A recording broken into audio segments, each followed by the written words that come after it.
Where are our missing black youth? Alexa, repeat that.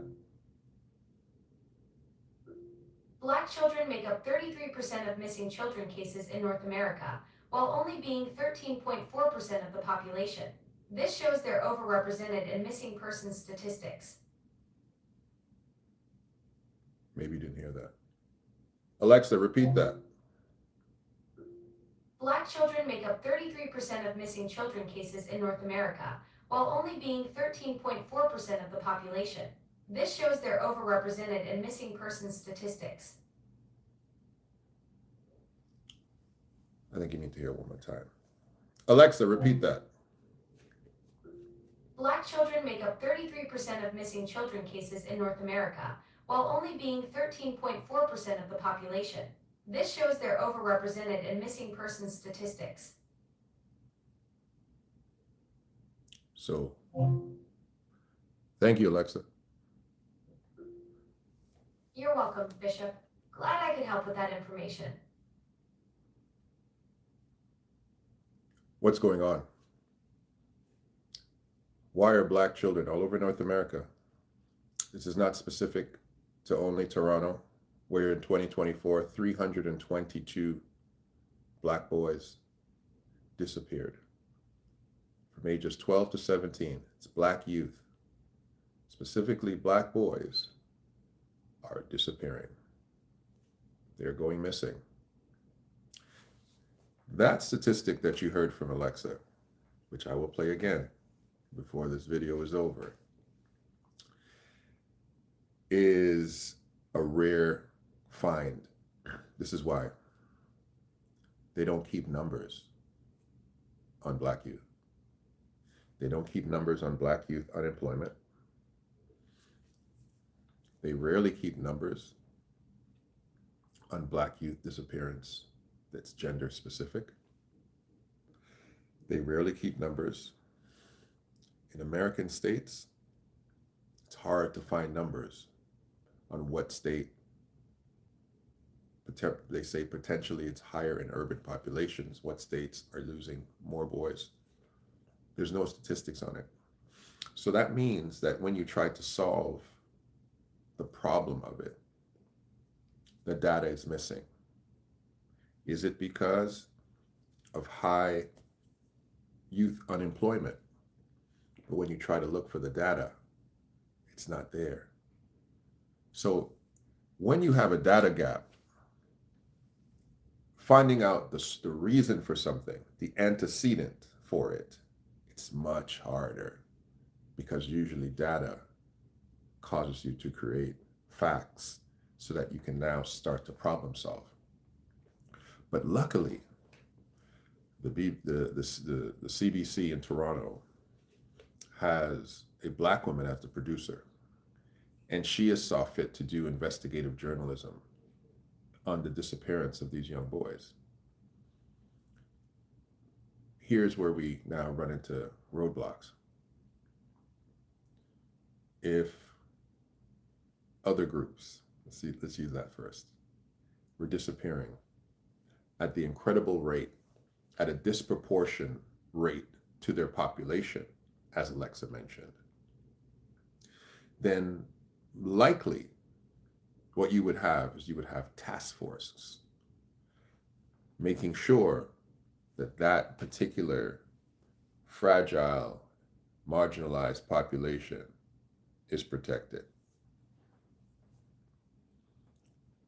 So where are the task force? If you have a predator group, I'm gonna use a different word. If you have a serial killer that's only targeting one specific group of children, wouldn't there be a national outcry?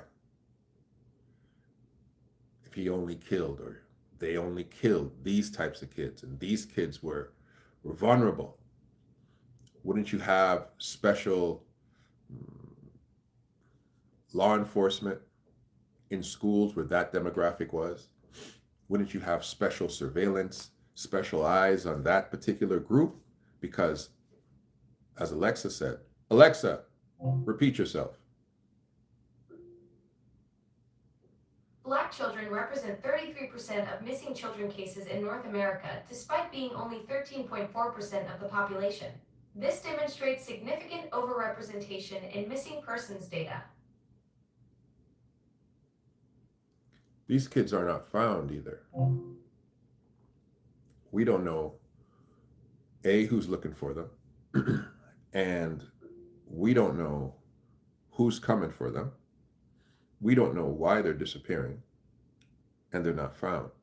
Now, recent research has demonstrated something here that we could talk about in Canada, in Ontario, that apparently they're being human trafficked for drug use. They're being utilized, taken up to rural communities, placed in rural communities to sell drugs in rural communities. 12 to 17 years old. 12 to 17 years old. Right? Now, I have someone here, 2020 Complete Galaxy, saying it's environmental factors. Let's evaluate that, right? Let's just really evaluate that, because a lot of things are environmental factors, but let's talk about that. That was where I was going. You're 12 years old, okay? You're 12 years old. You are 12, all of us. Let's 12 years old. 12 years old would put you what? In grade 6 and 7, right? Depending how well you did in school when you started. So you're 12 years old, you're in grade 7, and you decide to leave where you live. And usually, most of the African diaspora are in southern Ontario. They're in southern regions of Ontario in this particular province. I'll talk about this province specifically because that's what I know. So you're leaving an urban section to travel as a 12-year-old to a rural community that is very cold. First of all, it's very foreign to you. You have abandoned your friends. You've abandoned the natural accoutrements of what you would consider to be home life, right? And this is where the natural factors, the environmental factors come in. Some people would say, well, their home life is so terrible that they're being taken up there, and they actually live a better life than they do at home, right? And them being up in a rural, small community up in northern Ontario, right? Which is, for those who are American, think of living in rural Idaho or rural Wisconsin, rural Kansas. That's what it would be like up there, right? But worse, because it's north, so it's cold. It's cold, right? And they're up there and they're selling drugs. And they're selling drugs because let's use some of the data. They're being mules or shields for adults who are selling drugs in that area. And so they're using these little black boys, specifically little black boys, and they're utilizing them to sell drugs and as legislative mules. So you can't charge a minor the same way you can charge an adult. So now I want to take in one topic at a time. You're telling me that this little 12-year-old boy, so that's a better life for me? 12, 13, 14 years old, that's a better life. You're up there. How are they living? They got to rent them a place to live, right? And then they got them dispatched out on those streets selling drugs. What's their quality of life? How long would that fun last as a 12-year-old? And let's say, oh, well, they're making money up there. Good. What is that little 12, 13, 14-year-old boy doing with his pocket full of money? What's he doing up there in Sudbury, in Timmins, and in Thunder Bay, in Sault Ste. Marie, and these little tiny places? What are they doing? Like what great fun are they having? They're running around selling drugs and having a great time. They're going to bars. What are they doing? They're going to strip joints. They're 12. Huh? They're going to clubs. What are they doing? They're going to Disney World. There's no Disney World up there. What do they do? So this quality of life, the mentality, the colonizer mentality that, oh, their life is so harsh down here. that when they go up there, the drug dealers are offering them a better lifestyle? Are they waking up and making them bacon and eggs every morning, and they got all the cable television, they got their own bedroom, they got a whole bunch of sneakers, and they're playing their DSs, and they're having a grand old time? That you think what's going on? That's how they got these boys living? And you think, like, so after these guys are up there, and we know the conditions are not like that. They're up there and they're living harsh. And they say, I miss my mom. I want to come back. I want to go home. They just put them on, they give them they Uber them back, they're 16-hour, 14-hour, 12-hour drive. They put them on a Greyhound bus and send them on back. They think those kids are walking around with their IDs and their OHIP card. You think they got their OHIP card when they get sick? For those who don't know OHIP, we have national insurance here. So we basically, when someone's sick, you go to the hospital, go to the doctor. It's free. Think those boys are getting their teeth checked and their regular checkups and their immunization? If they need glasses, they're getting their glasses dealt with. Come on, man. They're getting moisturizer for their skin. They're like, how do you think they're living? Right? How can they even get on a plane? They can get on a plane because if they are taking planes, they don't need any ID. They need simple identification to get on a plane.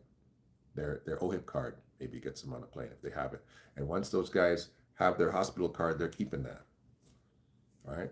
Doesn't take much ID to get on a plane domestically, right? They're not flying internationally. And so they're definitely not up there living a better life. They're definitely not up there saying, hey, this is great. This is way better than home. So glad I came. It's, let's go out to the beach. What beach? Negative 22 degrees Celsius. Cold. Huh? Oh, I don't feel like working today. I'm kind of tired. I have a tummy ache. Doesn't work like that, little Raheem. Get out there and hustle. Doesn't work like that. Right? What happens if they have an issue with their employer? Where do they end up? In a ditch under a frozen lake. No one's looking for them. That's one side of it. Let's go to the other side of it. You're living in a rural community, and all of a sudden these little black boys, 12 to 17 years old, start running around all over the place. They don't have any parents. They're not in school. Where are these little black boys coming from? You're a local sheriff. You're a local police officer, and you see all these little black kids, and then where are these little black? What community are they living in? Wouldn't you inquire? So, wait a minute. Let's see something. If you're a police officer, you'd probably see these kids, and you would probably say, "Hey, these kids probably don't belong up here. Let's see if we can round a few of them up and figure out where they're from." And then that would solve the problem, because it's a small town. Unless, wait a minute, unless this drug trafficking sometimes included the police. Sometimes law enforcement was included in this. Maybe they're making so much money selling all this. Wow. That maybe it's actually a cash crop. Interesting. Interesting. There's a reason that all over North America, little black boys and girls are being human trafficked. The innocence of a young black child does not exist in the eyes of those who are not from their same ethnic background. They don't see them as innocent. When we meet a young black child, we say, "Hey, she reminds me of my daughter. Hey, he reminds me of my nephew, my son. Hey man, what's going on? I see potential in you." We see innocence because we see ourselves. But our children are not seeing us in the eyes of innocence from a very young age. They're looked at as something to utilize for your benefit, whether it be sexual, whether it be for the selling of drugs, whether it be for anything else. The innocence is lost. And so what I'm doing in Toronto is I'm starting a campaign. It's called Kingdom 12. Kingdom 12 is an initiative to do three major things, really four, but I'll deal with three. Number one, raise awareness. That's what I'm doing right now. The disappearance of young Black children, specifically boys, who are being taken, human trafficked throughout all of Canada. I don't think it's just stopping with Northern Ontario. I'm sure some of them are being taken out to the coast, out to Vancouver. They're being utilized as drug mules. They're using them to sell. So number one is awareness. Number two is to raise funds for two initiatives. Initiative number one, to go out and find them, giving parents and family members the financial resources to actually go out and do two things: have investigators go out and find those kids. And number two is task force that are actually prepared to go and to take them back from criminal enterprises, right? An investigator can come up and say, there they are, but it might be more than his or her capacity to actually go and get them and take them back. So that's number two: awareness and raising the funds. And the goal is a $4 million fund that raises awareness, has a task force, and the third one is to now deal with the cause. And I believe because we don't have the data, so all I can go on is belief. But the causes are, I believe, partially, and we can't say wholeheartedly, but partially, we have a youth unemployment issue. Now, a 12-year-old isn't always out there looking for a job, right? But if we have an enterprising 12-year-old who will say to themselves, I rather allow these people to take me to some remote northern town because I want money, I need money. We have to figure out, what is that 12-year-old trying to solve? Is that a situation he's seeing around him in a direct environment? Or is he an enterprising young man that we can say, you know what if we can get you can start a business down here? What if we can cause you to register the business, cause you to support you in proliferating the business, create some of the forms for you? If you're a youth between 12 and 17 years old and you want to start a business, or you want just employment, we want to have the capacity to be able to do that. Whether it's to work in a business that's already established and we give that business the use money. So we say, hey, we want you to put this young person to work at your company. We can't afford it. Don't worry, you don't have to pay for it. We'll pay his salary. You just train him. You just cause him to work here. So we want to be able to do that here. It's called Kingdom 12. Why is it called Kingdom 12? Because we are the kingdom. It's called Kingdom 12 because we are utilizing an area of Toronto called Ward 12. Ward 12 is an area of the city of Toronto that encompasses a couple of major urban pockets. You have an area called Little Jamaica. You have another area called Esplanade. You have another area called Regent Park. And you have another area called Cabbagetown. And you have another area called Moss Park. So you have this urban pocket where a lot of youth are in this urban pocket. And we have a pretty good city councilor. I'm looking forward to meeting him in person soon, who is very, I would say, he's an advocate now. He's become a very strong advocate for certain initiatives happening in the Black community in his ward. That's his ward. So we're hoping that he is on board with this project and I don't want to speak for him, but I want to meet him and have this conversation. But it's called Kingdom 12. Something's wrong here. Something's really wrong here. And we got to figure it out. Let me see some of the comments that we have here. It says, so many familiar names. Accountability would be great. It'd be a great topic to start. Using real confirmed info. Yeah, it'd be great to have real confirmed info.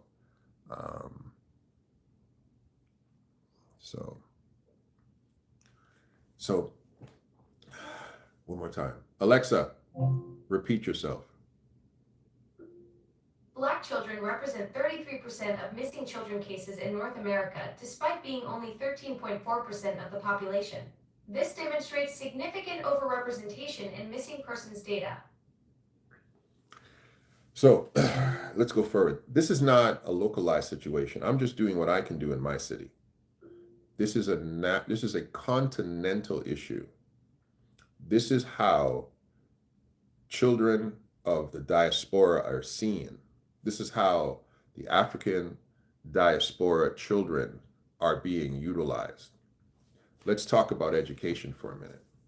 How does this become the reality for certain kids? How does this work to become the reality?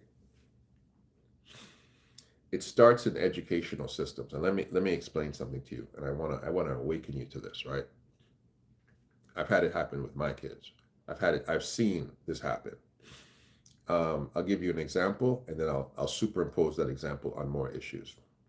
So I'm working in one of these urban areas, and I'm dealing with a particular school. It's called Cardinal McGuigan, and Cardinal McGuigan is it's a Catholic high school in an area in Toronto called Jane and Finch, and this is in the earlier 2000s. And there's a basketball coach there, white gentleman. He does a lot for the community, allegedly. And he's coaching all black kids. And so what he does is he goes to the principal and he says, listen, I want to make sure that these kids stay eligible to play basketball. And so he asks them to lower the standard of their teaching from an academic level, right, to, I think it's called applied level. And if they use different terminologies now. When you take academic courses, that means that you can take those courses and you can go on to university. That means if you're a basketball player, for example, at that time specifically, and you didn't take academic courses and you were great, you could not go on to play university basketball. You could not get a scholarship because your courses were not courses that qualified you to be academically eligible to go on a scholarship. Those courses were to keep you academically eligible to play high school basketball, but they lead nowhere. You can't use them to go to community college. You can't do anything with them. So when I brought this to his attention, when I started looking at these boys' transcripts and realizing, hey, I went on scholarship. I understand how to get there. These guys won't get through the portal. At that time, there was a portal. These guys won't be academically eligible. We got some players here who might be good enough to go on. He said to me, these guys aren't going to university. Pardon me, bro? He said, these guys are not going to university. They're not doing anything after this. We're just trying to keep them happy here. I was like, no. I said, no. I stopped him. I said, no. You're destroying their future. Even if they took academic courses and they did okay. So let's say they're just getting C's, like they're just getting by. At least they qualify to the point that they can take an SAT or an ACT and they can go on scholarship and still be on academic probation, my situation, but still be on scholarship. You have given them a path to nowhere. They can't do anything after this. What are they going to do? So now let's use that. If you have educators who are essentially blowing up the future of these young men, young men with great aspirations. When you're a young man and you're playing ball, or you're playing whatever you're playing, you're dreaming of big things.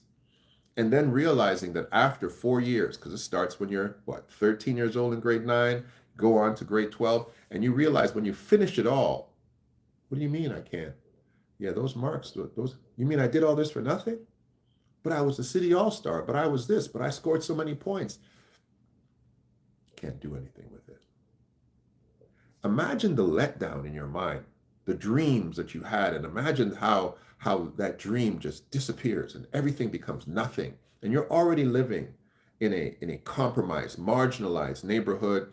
You're dealing with gangs in that particular neighborhood. They're dealing with gangs. You're dealing with the everyday issues of getting to school and motivating yourself and dealing with whatever your mom or your father or your brothers and sisters are dealing with, your community is dealing with, and reaching the end of the road of the true thing that you do well, your sports career, and you being told, no, you were misled. Imagine the anger. And how do they now transition that? Like, let's use that brain now. Let's use that. Now, this kid who's a leader, he's a leader. I've had some kids, man. I've coached so many kids. And yeah, that basketball court, that was their domain. They've developed leadership attributes. They develop bravado that in the pressure they can perform. They have true, and you take it away from them. That leadership stuff is still there. They still have that. And if somebody takes that now and shifts it in another direction and says, come over here and sell these drugs, lead this team of guys, use that same energy and work for me, put some money in your pocket and worry about you.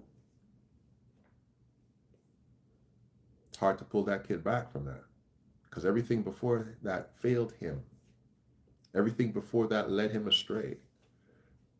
And you've now mapped a new identity in a mind that has already been trained to be a leader of a team. And you can't take that away from him now. What do you go in there? You go in there and say, I'm going to save you. I'm going to save you from this. Save me from what?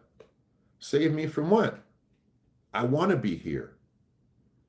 I like this. I'm a leader here. What are you going to take? Go back and do what? Work in the 7-Eleven?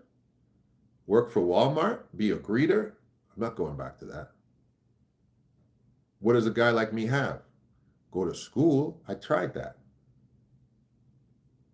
So we have to have other things to offer that demographic, that monster, that little leader, that little lion that you've created. You've got to have something to offer him. Or you're going to say, no, we're going to save you and we're going to put you back here, back in there, and you're going to be what? Where am I going to live? Got a place for me to live? Want to send me back to my mother's house? She can't put me up. She got more kids. She can't do anything. What do you want me to do? At least this is an opportunity. And that's the problem. That's the problem North America has with young black men, young black lions, young black leaders. That's the problem they have. Is that when you fumble them early, but they show up as young men, strong, ready to lead something, but you told them, I'm sorry, you're not qualified for us to plug you into the next level of our civilization. We'll say, it's okay, you can leave me right where I am here. I'll make it work right here. That's the problem with systemic racism. Systemic racism. That coach, he didn't hate those boys. That coach didn't see their innocence. That's what systemic is. You didn't see that what you were doing was killing their future. You didn't see that. You look at your own kid, you say, hey, you're going to university. Oh, no, you're going to be a doctor, a lawyer. But you look at these little black kids and you say, oh yeah, we just got to keep them quiet. They're going to be, maybe he can go on there and drive a bus or something. You're killing his future. because in your mind, you're doing little Jamal a favor by helping him to keep bouncing that ball for you so that you can feel like you're a coach. And you sitting in that school as a leader, talking to you now, and if a white person's listening to me, and if a basketball and a conscientious person is listening to me who leads in these communities, listen to me. You're there for 20 years. How many little Jamals did you open the door for him to go out into the abysmal of pathways of nothingness to find his way in the community by any means necessary? You think he's going to starve? He's not going to starve. You think he's going to go hungry? He's not. Because what have you trained him to be? A winner. You've trained him. It's the fourth quarter, and you've got to deliver. And he's going to say, I'm going to do the same thing I ever did. I'm just not going to do it with a basketball. I'm going to do it with a gun. I'm going to do it with something else, but I'm going to win.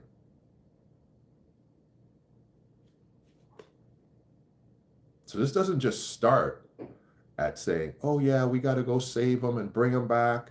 And bring them back for what? That's the question. Bring them back for what? I came here back from university in 1992 with an undergrad degree. Came here as a leader, as a monster. I was a monster. Set me back in the city of Toronto. And they didn't, I said, I went to this university for 4 years. I was the MVP. I was this, I was that. I didn't make the NBA, but I came back and I got a family now and I got to take care of them. 22 years old. Had a daughter, a wife. And they said, we never heard of your university. I said, yeah, but I went to university. Here's my degree. Yeah, we never heard of it. Hundreds and hundreds and hundreds of knocking on doors and, asking for a job, begging for a job. Never heard of your university. Never heard of your university. Finally, I had to get creative with my resume. And so you know what I'm talking about. And that got me in the door just for an interview. Because I said, once I get an interview, once they see me, once they listen to me, I'm getting that job. First interview I got was a company called World Travel Protection. I walked into that interview, 2 white ladies sat me down, and I looked at that room because I understood the room. They saw this muscular, big black man walk in, young, strong. The first thing I said was, I said, yeah, I'm married and I have a daughter. Oh, you're married? Yeah. Oh, you have a daughter? Yep, here's a picture. Oh, you know what I did? You know what I had to do? I had to humanize myself in their eyes. Because I know when they look at me, they don't see my innocence. And as I brought the temperature of the room down, then I start to talk. Then I start to sell myself to them and tell them all the things that I could do in their great company with my business degree. And they hired me. The lowest pay of anybody in the company, doing the most work of anybody in my department. The girl who was my manager never went to university. I was in the account receivable department. The account receivable manager never went to university. The account payable manager, they asked me to train him on the newer technologies that he didn't know. And everybody there was making double what I was making. Everybody. That's not special for Toronto. That's North America. And the pathway for even men like me, I was never human trafficked. I never did it the wrong way. I got a scholarship, went to school, came back, got a degree, came back to my hometown, and was put at the bottom of the ring of the ladder and said, struggle, black man, struggle. So even in the best of circumstances, it's still a struggle. And guess what? 34 years later, struggle hasn't gone anywhere. Struggle hasn't gone anywhere. Still here. Raised a family, still here. Bought property, still here. Struggle hasn't gone anywhere, still right here. So imagine for a 12-year-old black boy from a marginalized neighborhood who's got no jump shot, who's not 6'7", who can't run 100 meter in 10 seconds flat. Imagine for that little kid, little 12 to 17-year-old, who's got no overt athleticism, doesn't do anything that the world wants. He can't sing, he can't play the piano, he can't dance. He's just a regular kid. How tough is it for him? And when his door of opportunity knocks and they say, hey man, come up here and sell these drugs. He looks around and says, it's better than I got over here. I might as well go. So we've got to create an environment where that conclusion in his 12, 13, 14 to 17-year-old mind is absolutely not. Why would I do that? Why would I do that? That's ridiculous. There's no reason for me to do that. Why would I leave my family and do that? And this is the other part that we're missing too, right? Some of these young men aren't going to make it. They're going to grow up.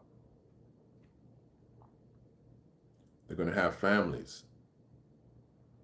They're going to have sons and they're going to have daughters. What are they going to teach those kids? Because their sons and daughters are going to be part of your community.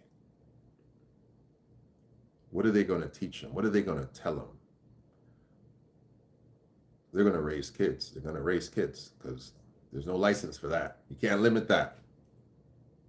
What are you going to do when these young people now raise another generation made in the image and likeness of themselves? We got to do something now. Number one, we've got to stop the criminal enterprises that are trafficking in the skin and in the flesh of our children. That's number one. And we have to stop them with supreme and severe impunity. What do I mean by that? Have you seen, I'm closing up now. Have you seen an ICE, the American Immigration Customs Enforcement advertisements? Do you see how they advertise for ICE officers? How they want those guys to, they are utilizing white supremacy songs in the background to call these boys to come to fight for their country. Because the mentality there is, we need you to come here and to defend us, defend your nation, to serve with impunity.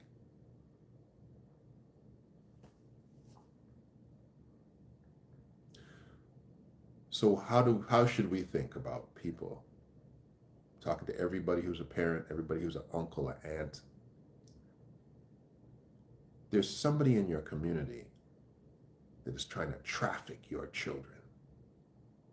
They want your grandchildren, they want your children, they want their nieces, your nephews. They want to traffic in your children. And their criminal enterprise is set up to target your kids. How should you deal with them? What mindset should you have to police that animal that looks at your innocent 12, 13-year-old child and says, that's what I'm looking for. Let's get him. What would you do given the legal machinery to stop that enterprise from coming down your street and shopping in your front yard for your children? What would you do? You know the answer. You know the answer. If you prey on our kids, you deserve no mercy. If you are a trafficker of children, you deserve the hardest measure of law. You deserve the toughest the meanest and the most diligent of law enforcement machinery that we have to find you and to cause you to cease and desist what you're doing. And we will not ask you to return the children. We will not rip them out of your hands. We will remove your hands from your body and take the kids with the hands. And the rest of you will go to wherever we need to put you. But it is not a negotiation. And then the work of trying to reculture and reposition these traumatized young men who have been told now all they're trying to do is steal your liberty from you. Look how we got y'all organized. For those who are actually doing so supposedly well in their enterprise. And we need to find the ones that don't want to be there. It's called Kingdom 12. And I posted on this particular video the BBC interview and the BBC panel that speaks on this issue here in Toronto. I'm empowering you to look into that happening in your own cities, and let's have a conversation. We're going to try to have a gala, awards, banquet, and entertainment banquet to raise funds for this, to raise awareness for this. I'm Del K. Brereton, and this is The Real Spiel. One last time. Alexa, repeat yourself. Black children represent 33% of missing children cases in North America, despite being only 13.4% of the population. This demonstrates significant overrepresentation in missing persons data. And that's The Real Spiel. We'll talk soon.